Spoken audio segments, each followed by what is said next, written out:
President Donald Trump has set an aggressive target for 4% growth here in the United States, but can he reach that target? Still with us is Rashir Sharma of Morgan Stanley. So Rashir, answer that question. How does he get to 4%? Well, listen, there are two drivers of economic growth at a very basic level. One is the increase in the number of people entering the labor force, and two is the increase in productivity.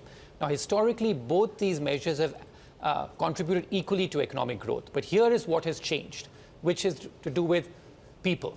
There's been a significant slowdown in the population growth rate of the United States and across the world, and that is something the administration can do very little about. So let's say that they're able to implement their full proposals of tax cuts and deregulation, which help get productivity back up. The problem is this: you can still not get to 4% because the demographics have turned so significantly. In the 1980s and 1990s, when the US economy was growing at around 4%, you had a very sharp increase in the population growth rate of the country. And especially like the labor force was growing at 1.5% a year during those years. Now the labor force growth rate is down to barely 0.5%. So that to me is the missing 1%, which ain't coming back anytime soon.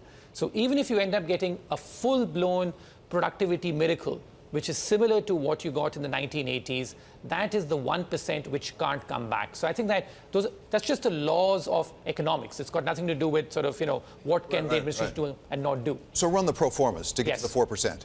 What do you need out of productivity? What do you need out of it? It would have to be immigration as a practical matter. Yes, absolutely. So in terms of the fact is that now, out of productivity, the best we got during the Reagan years, which is what sort of like the administration likes to invoke, is we got to about 1.7% average productivity growth every year. And the balance, which got us to 3.5% growth those days, came from demographics, so the increase in the labor force. Now the labor force, as I said, is likely to grow at only 0.5% or so for the next 5 years. So the balance 1%, where do you get that from?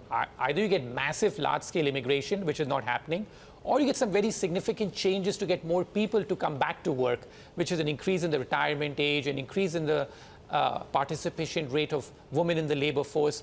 So I think that's very difficult to engineer. So therefore, I feel that the best you can get for trend growth rate in the US economy over the next 4 to 5 years is possibly 2.5%. The 4% number really sort of, I think, is very ambitious, but that's because the demographics have changed so significantly. That's the new math of economic success.